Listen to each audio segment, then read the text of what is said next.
ये एडिक्शन के सिम्टम्स हैं. You take photos of almost everything, sign of addiction. Social media becomes part of your life, except मैं आपको बता रहा हूँ कि खैर काम के लिए. If you are learning great things, if you are teaching दीन, if you are learning to become maybe entrepreneur और अ साइकोलॉजिस्ट और अ साइकाट्रिस्ट, और आजकल क्लासेस ऑनलाइन है.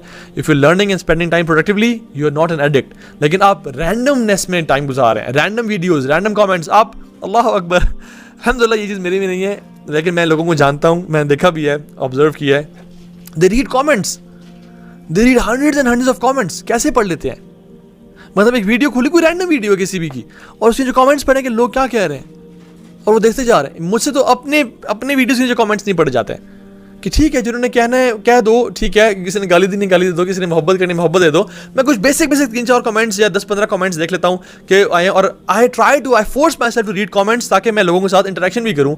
वो कहेंगे यार ये तो देखता ही नहीं है कमेंट्स, ताकि मैं अपने को फोर्स करता हूँ कि यार चलो जबरन कुछ ना कुछ पढ़ लो और उनको रिप्लाइज कर दो. इसलिए मैं जानबूझ के उनको लाइक या कमेंट भी करता हूँ ताकि आपको पता हो कि मैं कुछ ना कुछ पढ़ रहा हूँ. लेकिन हंड्रेड्स ऑफ कमेंट्स, पूरी चैट्स पढ़ी जा रही हैं जी. अल्लाह अकबर, इतना टाइम हमारे पास कब से आ गया? This is another symptom of addiction. Checking social media in the first thing you get free. जैसे ही कोई टाइम मिला, अल्लाह अकबर, साहबा कुरान खोल के पढ़ते थे या कॉन्टेम्पलेशन में टाइम गुजारते थे. इस चीज़ ने हमें अपने बारे में सोचने का टाइम ही नहीं दिया.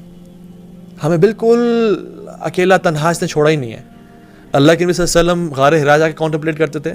अल्लाह ताला ने यूनुस अलैहिस्सलाम को मछली के पेट में डाला, कॉन्टेम्पलेशन और एक तरह से अपनी गलती के एहसास के लिए.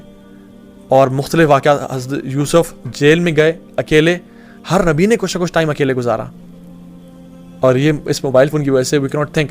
कभी आपके साथ ऐसा हुआ? मेरे साथ बहुत दफ़ा ऐसा हुआ कि मैंने जब अकेले टाइम गुजारा ना, मोबाइल को दूर रख के, कभी फजर की नमाज के बाद या कभी कोई टाइम अकेले छत पे चला गया और अपने बारे में सोचना शुरू कर दिया. अमेजिंग आइडियाज़ आए. अपनी लाइफ के बारे में बहुत कुछ जानने की कोशिश की कि मेरे में ये फॉल्ट्स हैं, मेरी ये स्ट्रेंथ्स हैं, मैंने इन चीज़ों पे इम्प्रूव करना है अपने आप को. तो अकेले टाइम गुजारने का मौका नहीं मिला. We don't think. सबसे ज़्यादा हम किसके बारे में जानते हैं? सेलिब्रिटीज़ के बारे में जानते हैं, लोगों के बारे में जानते हैं. अच्छा, अपने बारे में नहीं, अपने बारे में कुछ नहीं जानता. मैं अपने आप को टाइम कितना देता हूँ? बिल्कुल भी नहीं. तो ये एक बहुत बड़ी चीज़ है. Okay, again, you find it impossible to ignore your message alert tones and notification beep. अगर कोई नोटिफिकेशन आए and you find it hard to resist it, sign of addiction. You only want to contact and talk to your friends on social media. Face to face interaction आपको थोड़ा सा uncomfortable लगता है और आप चाहते हैं कि हर वक्त ऑनलाइन लोगों से बात होती रहे. Sign of addiction. और मैं आपको बताऊं, जो कि जिन लोगों ने ये डिज़ाइन किया है ना, और जिन लोगों ने इस पे काम किया है, वो अपनी फैमिलीज़ को इस पे नहीं आने देते. बिल गेट्स टाइप के लोग और ये ज़ुकरबर्ग टाइप के लोग, ये अपनी फैमिलीज़ को इन चीज़ों को यूज़ नहीं करने देते. मैं आपको बताऊं, ये एक शख्स कहते हैं, farmer Facebook vice president for users growth से, ठीक है, फरमाते हैं आई फील ट्रिमेंडस गिल्ट.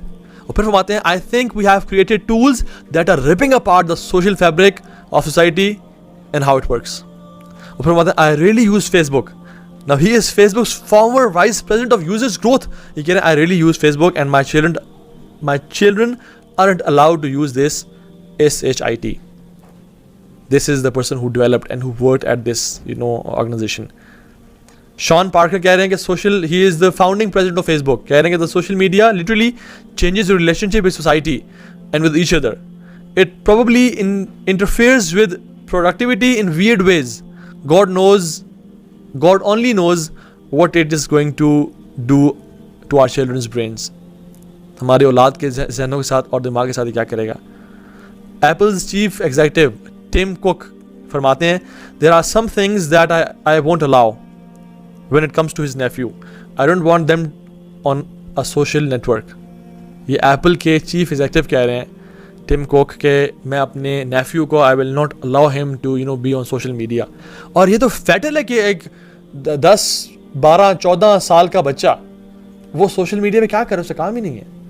उसका काम क्या है? अपनी फिजिकल स्ट्रेंथ फोकस करे, अपने दीन पे फोकस करे, अपने रिलेटिव्स, अपने रिश्तेदारों पे, अपने घर वालों पे फोकस करे. लेकिन this has destroyed families and societies. आप घर जाएँ, आप बेडरूम में जाएँ, अपने लाउंज में जाएँ, आप देखें अस्सलाम वालेकुम रहमतुल्लाह, वालेकुम सलाम रहमतुल्लाह, और फिर हर बंदा अपने फ़ोन में यूज़ कर रहा है. पहले से नहीं होता था. पहले पूछते थे क्या हालात हैं, कैसा दिन गुजरा, क्या किया, anything you want to share, कैसे वह हालात वाक़या चल रहे हैं, तबीयत तुम्हारी ठीक है सर. अभी हर बंदा अपने इस पे है.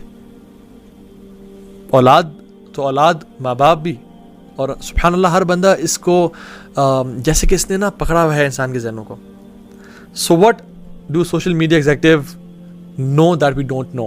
देयर आर मैनी थिंग्स जो कि हम जिक्र भी कर रहे हैं। और पेरेंटिंग सुभान अल्लाह कितनी चेंज हो रही है। Parents are busy with phones, they don't have time to give to their children. और मैं पेरेंट्स जानता हूँ जिनकी औलाद रो रही होती है for the tension, but there busy on social media. वो कोई खास कोई बिजनेस डील्स नहीं कर रहे, वो कोई प्रेसिडेंशियल लेवल की अप्रूवल्स नहीं दे रहे, वो कोई MOU पे साइंस नहीं कर रहे online. What they doing is या तो ऑनलाइन शॉपिंग कर रहे हैं या फेसबुक इंस्टाग्राम पे अपनी किसी दोस्त से गपशप मारे। यही औलाद जब बड़े होके इन माँ बाप को उनका टाइम चाहिए होगा तो नहीं देंगे। और जब औलाद देखती है कि मुझे तो मना कर रहे हैं सारे और ख़ुद बैठे हुए हैं इन नेटवर्क्स पे, तो they feel dual personality in their siblings and parents कि खुद तो मुझे मना कर रहे हैं लेकिन they are using it all the time. तो ये कैसे जस्टिफाई करता है? अच्छा, we are being monitored every second. एक और बड़ा point, we are being monitored each and every second. मेरा मूड क्या है, each and every second is being monitored. किस तरह से कि मैं किस पिक्चर को ज़्यादा देख रहा हूँ, किस पिक्चर को मैंने कम देखा है, मेरे इंटरेस्ट क्या है, मेरा मूड कैसा है, मैं हैप्पी हूँ, मैं लोनली फील कर रहा हूँ, मैं डिप्रेस्ड फील कर रहा हूँ या मैं एक्साइटेड, मैं कितना टाइम किस वीडियो पे दिखता हूँ। Each and everything is being recorded. हमारी पिक्चर्स, हमारी ऑडियोज़, हमारा टाइम, हर चीज़ रिकॉर्डेड है। अगर आप वो नर्ड्स वाले उसमें चले जाएं, अभी तो जो आपके फेसबुक पेजेस हैं वो तो आपको एग्जैक्ट दे रहे हैं कि आपके लोगों ने कितना टाइम वीडियो को देखते हैं, एवरेज टाइम क्या था, इस बंदे ने कितना देखा। इवन आप भी अपने बारे में जान सकते हैं through some applications, and these websites are collecting this data. These algorithms, wallahi, they know more about you than we know about ourselves.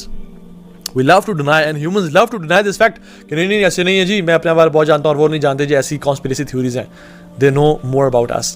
अगर ये डाटा हमारे सामने आ जाए ना तो पता चल जाएगा कि कितना ज़्यादा ये हमें जानते हैं कि आप इतना टाइम इतना स्पेंड करते हैं। और कुछ टीनेजर्स पूछा गया टीनेजर से कि आप कितना टाइम फेसबुक पे यूज़ करते हैं या स्नैपचैट पे यूज़ करते हैं, तो उन्होंने कहा घंटा या 1 घंटा, सवा घंटा। जब उनके मोबाइल पे स्क्रीन टाइम देखा गया तो 3.5 घंटे ऑन फेसबुक, 6.5 घंटे और स्नैपचैट खातून के थे जो कह रही थी कि मैं शायद 1.5 घंटा यूज़ करती हूँ दिन में। 6.5 घंटे ऑन इंस्टाग्राम खातून के थे, नॉट ऑन स्नैपचैट, इंस्टाग्राम पे थे। तो सुभान अल्लाह, ये देखिए आप किस तरह से ना how they are grabbing our attention. And sharing isn't always caring. What we do is जहाँ पे गए चेक इन किया, जहाँ पे जिस जगह पे भी हैं अपनी लोकेशन डाल दी, विजिट प्लेस डाल दिया। बहुत सारी ब्लैकमेलिंग, बहुत सारे प्रीवियसी इश्यूज़ इसी वजह से होते हैं। इवन जो पीडोफाइल्स होते हैं, they are on social media as well, they are on a lookout कि कौन शख्स कहाँ जा रहा है। इंग्लैंड में एक फैमिली ने जब अपने घर के बाहर गई और रेस्टोरेंट पे चेक इन किया तो उसी टाइम जो चोर थे they saw that they check in at a restaurant, उन्होंने घर आके रॉब कर दिया। और जब इन्वेस्टिगेशंस की तो पता चला कि चेक इन देखने के बाद उन्हें पता चला चोरों को कि फैमिली घर पे नहीं है और इसलिए वो घर आके आराम से लूट के चले गए। तो sharing your privacy, your location isn't always caring. इसलिए हमें ट्राई करना चाहिए, मैं भी ऐसी करता हूँ कि कुछ दिन बाद या कुछ टाइम बाद अपनी वो लोकेशन जो पुरानी थी वो भेजी या शेयर की या वो पिक्चर डाली ताकि मेरी वो करंट लोकेशन